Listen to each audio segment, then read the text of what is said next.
What's popping, my LillyPops? Thanks so much for tuning into my channel. Happy Earth Day. We are now at episode 9 of the all natural LillyPop growth series. Just in case you don't know, I typically share inexpensive DIYs and low manipulation techniques on my channel to both grow and sustain healthy natural hair. In honor of Earth Day, today we're creating a mixed oil blend that is great for scalp maintenance, hair maintenance overall, styling, hot oil treatments, and anything under the sun that you like to use your oil blends for. So my LillyPops, let's pop off.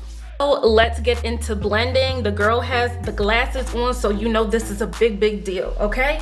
So we're starting off with thyme. Not sure if you all are familiar with it, but thyme is something that is used as a herb a lot of the time for cooking, but it also has benefits for the hair. Traditionally, if I'm cooking with it, I just take these small little leaves and slide it right off of the stem. I'll show you guys just a quick demo, but when it comes to the hair, thyme actually has antibacterial properties that makes it really good. While I'm dropping things, that makes it extremely good for dandruff, promoting hair growth and overall scalp health. I always make it a point to emphasize on my channel that scalp health is extremely important, so you want to make sure that you're taking the steps to ensure that your hair is growing properly from the root. So just to show you guys how it just slides off, no problem. Don't know if you can see this. See? Glide and it comes off. Glide and it comes off. So no stem here. So this is what we have here, and I know you're probably thinking, wow, you're just gonna keep everything in there. Yeah, you'll see how it comes together. This is rosemary. I've shared rosemary with you all in a few videos before. It's one of my staple herbs that I like to use in a lot of products. It also helps as a preservative when you're making things such as deep conditioners and things of that nature. Specifically as it relates to the hair, rosemary is great for growth because it stimulates hair circulation, blood circulation, which ultimately promotes hair growth. It also has antibacterial properties, which means that it's a cleanser. It helps with lifting fungus. So if you're having issues with dandruff, again, this is also good, and it increases shine. So what I'm going to do is just take a few of, I'm calling these rosemary buds, I'm not sure what the proper name is, a few rosemary leaves. I'm going to take about 10 and I'm going to add them to the blend as well. Over quickly to my corner. So just in case you don't have the actual rosemary plant itself, or you can't pick up the dried rosemary leaves from your local grocery store, please feel free to use rosemary oil if you have it. Let this zoom in for a moment. Yes, so this is by Mayel Organics. I'm not adding it to my blend because I have the raw rosemary and I prefer the more natural effect to get it into my oil blend, but definitely don't feel compelled to go out and buy this if you already have something in the house. All I will say about the Mayel Organics blend is that it is infused with biotin. So if you're taking biotin capsules already and then this is infused with biotin, it may be a bit of a... And to keep things going, next on the block, we have grapeseed oil. Just in case you guys don't know, I have low porosity hair, and grapeseed oil is one of those actually moisturizing, penetrating oil that actually makes it to my hair strands and makes sure that my hair is well moisturized. I am now adding a half a cup. Yes, I'm using a measuring cup. A half a cup of the grapeseed oil to the thyme and the rosemary. Also, grapeseed oil is also an antioxidant, so again, it helps with scalp health. And it is actually something that lowers the production of dihydrotestosterone. Just in case you don't know what that is, dihydrotestosterone is the hormone within our body that is responsible for hair loss. So this helps with preventing hair loss and making sure that your hair is full, you're not losing any hair. But if you have alopecia, I want you to be mindful of this may not stop alopecia, but if you have regular hair loss from breakage or things of that nature, it will help to reduce it. Also, you can use this to cook, so maybe try to incorporate this as opposed to olive oil or vegetable oil, whatever you use to prepare your meals, to make sure that you're actually orally consuming the benefits of the oil.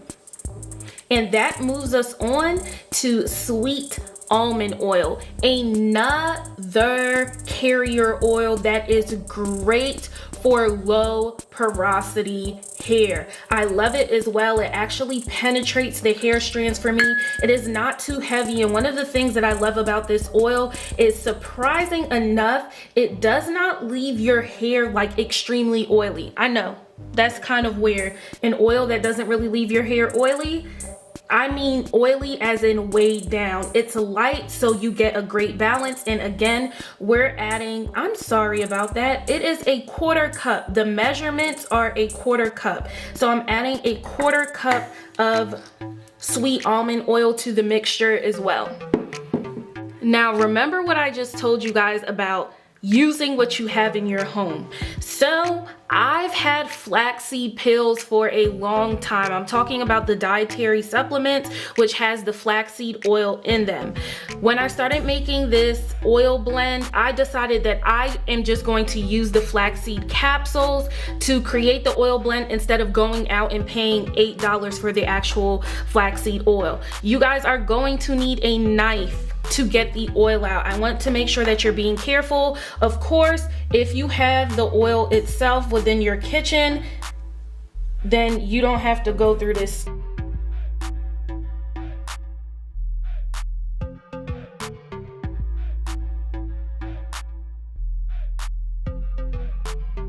Is out, and I'm not putting the actual capsule into here.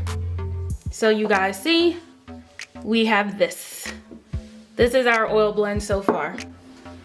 Quick interruption to your regularly scheduled program. I just wanted to come and let you all know that when it comes to how does this relate to the LillyPop Grow series, oil really helps me with overall sustaining the health of my hair and making sure that the blood on my scalp is constantly circulating, okay? When it comes to oil scalp massages, that works extremely well for me. I do it 1 to 2 times a week. One tends to the side of like, I feel like leaving my hair alone, but I really tend to aim for twice a week, one with the oil blend, and then there's another scalp massage that I do with Jamaican black castor oil, which I shared with you guys in another video.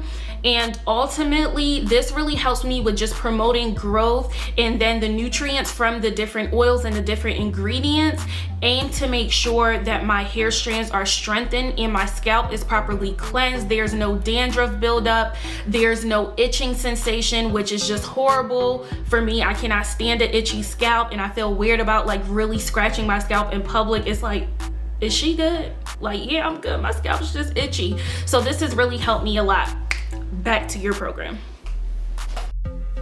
And now we're moving on to my good old faithful, and that is jojoba oil. You guys know that I love this stuff. Again, jojoba oil does a great job of promoting hair growth as well. It's a light oil also. What I like to do is just get a cap full of the oil.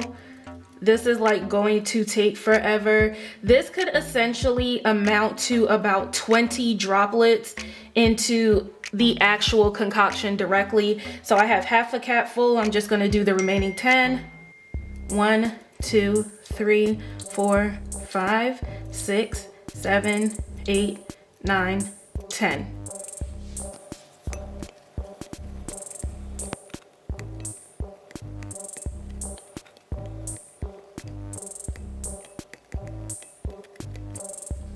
So as you all can see, I have my final oil blend here. I'm not a person that makes like excessive quantities of things when I'm making them, especially because my applicator bottle of choice is smaller. If you have a larger one, you can increase the ingredients by 2 dependent on the size of your bottle. You guys get it.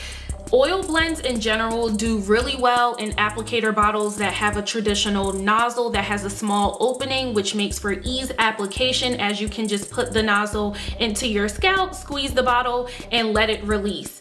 If you don't mind, also, I'm one of those people, I don't really mind if you want to keep it in a jar and you just dunk your hand into the jar and then just apply it to your hair in whatever form or fashion you elect to. You can do that as well. You can put it into a spray bottle just for the sake of safekeeping, but the reality is that the oil is not going to spritz through the spray bottle, so it really wouldn't make sense as far as application. But just for housing, that does well also. A lot of people just leave their oil blends in their bathroom on a counter or whatever. I like to keep it in the refrigerator just because I have like the thyme and rosemary in there. In the past, I've sifted the thyme and rosemary out if I just wanted to keep it in the bathroom, so that is an option. But if you want to keep the thyme and rosemary in, elect to refrigerate this oil blend just to make sure that nothing goes bad or anything like that. But this time around, I'm probably going to sift it out because I'm not going to keep it in the fridge. I'll just keep it in my bathroom. And again, I just want to reiterate that you can use this to oil your scalp. So when it comes to hair maintenance and wanting to make sure that your scalp is not dry, it's not itchy, your hair strands are moisturized, they have that luster, you can apply it to your hair like that. Personally, for me also, if I'm doing like a flexi rod set or another style like a twist or braid out, I personally like to put the oil blend on my ends as well, because it just helps with making sure that they're tucked and they're actually, you know, well defined. I do find that it helps with definition as well, but that may be because of my hair type, so you can test it out and see if it works for you. If it's too heavy and it weighs down your style, you can make that selection based on your specific situation.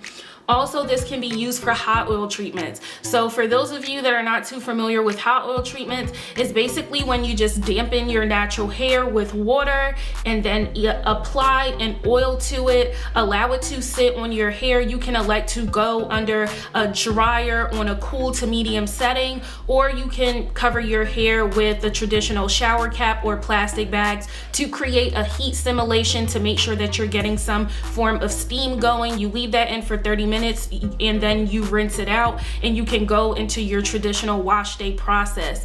I'm happy to make a video on my hot oil treatment process if that's something that you guys are interested in. Actually, I think I'll just make it because it makes a good video. It makes sense to follow up after this one. And you guys let me know how the oil blend goes for you, or if you have your own concoction that you make, share that in the comments, because this is a learning platform. My LillyPops, pop off.